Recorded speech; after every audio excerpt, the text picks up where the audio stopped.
And we're back with part 2 of Blended Families. So, where we left off is we was talking about how it's absolute bullcrap that my personal favorite, but I'm your parent. Well, you wasn't shouting that same speech. You wasn't shouting that, but I'm your child speech, were you? No. You making sure that you were satisfied was more important than my mental health. And we wonder why kids can literally walk past their parents as adults like they don't exist. See, I got to get credit where credit is due. My father, and if you know, then you get it. My father would tell anybody, he did not raise me. But what I can say hands down is when my dad became a part of my life at the tender age of 19, because everything happens for a reason. Everything happens for a reason. And since he stepped in my life, that man ain't missed a beat. But when it became a point to where there was tension between me and his late wife, God rest her soul, he never, ever pushed me to the side. He made it known, that's my child. That's my child. And if she called me, I'ma go. And he did. Anything I could ever, when I moved into my first place, he was there to move me. When I moved into another place, he was there to move me. When I needed a roof over my head, he was there to house me. That man done stepped 10 toes down. Now, people will say, well, did y'all, yeah, me and my bonus mom, baby, that woman stepped too. Yeah, we had our bumps, we had our bruises and everything else. But when all else fails, that woman stepped for me. And I can't take it from her. She stepped for me. But it also took my father to draw a boundary. My dad drew a line. He wasn't about to be in the middle. Wasn't nobody about to play tug of war with my daddy. He wasn't having none of it. You knew that was his wife. I was his child. And he gonna step for his wife. And he gonna step with his child. And that's how it was gonna be. He created balance. And I love that. I love the fact that I never felt slighted from my father, even as an adult. Now, I'm a whole about to be 36 years old. And I'm still daddy's girl. And I'm whole married. But if I call my dad, my dad's going to step for his child. I got the utmost respect for that man.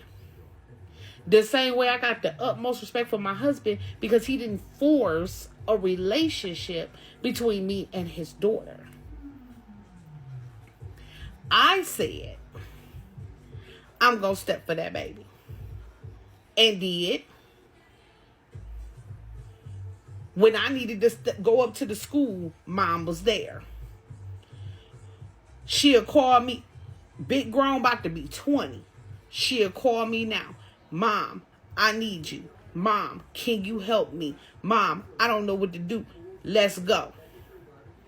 That child will never be without a roof over her head. She will never be without clothes on her back, shoes on her feet, because I don't care how old she gets. Parenting does not stop. Whether I birthed her or not. And the rules don't change when her dad and I have our children. They won't know a difference. They will just know I have a big sister. That's it. That's all. But the same rules that were in effect for her when she was a minor are the exact same rules that will be in effect for the rest of her siblings.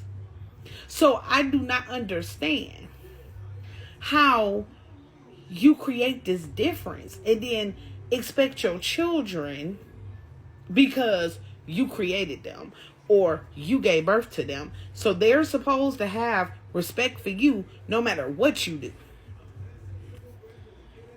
But when they tell you how they feel, now they being disrespectful. No. Keep that same energy. Keep that same energy, because you were disrespectful when you made all these choices and decisions for their life and didn't consider them. I've seen parents miss their kids' whole entire wedding because of a step parent. You got me jacked up. Ain't no way in the world I'm missing my kids anything for another mofo. You out your mind. I ain't missing jack. If it ain't no God-given reason why I can't be there, I ain't missing nothing. If that means you gonna stay at home, then dude, you gonna stay at home. I'm not missing anything. But again, this is when we go off of the pretenses of, oh, I love you. Oh, you. Anything can give you a wet tail. But your children, them the ones that's going to ride for you.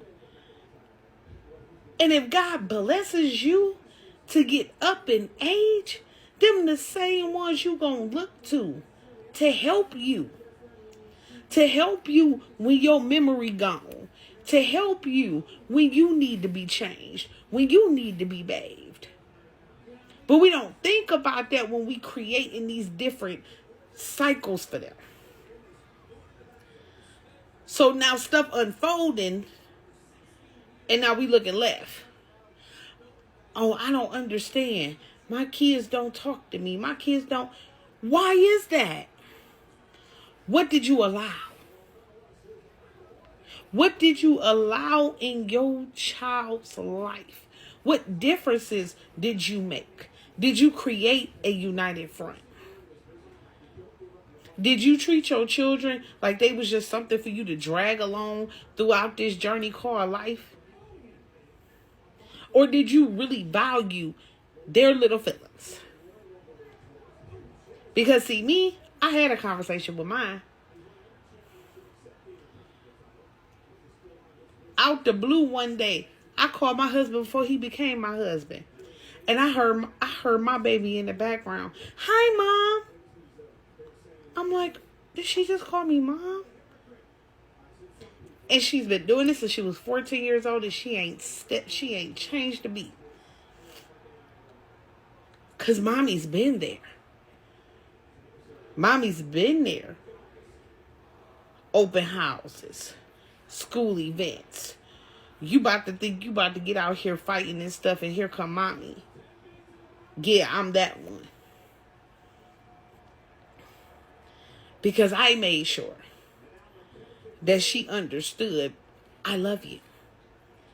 But that's not normalized in blended households. These are my kids, these are your kids, and you don't have no right to. So why are you putting someone over them that you don't trust? That doesn't make sense to me. If I can't trust you to make right decisions for my children, then I shouldn't trust you to invade anything concerning me. So this is the advice before we run out of time. Think about your choices and decisions and how they don't just affect you. And realize that your children are your legacy. And if you're not going to love everybody the same, don't love them at all. Don't bring them in your house. Don't blend your home together.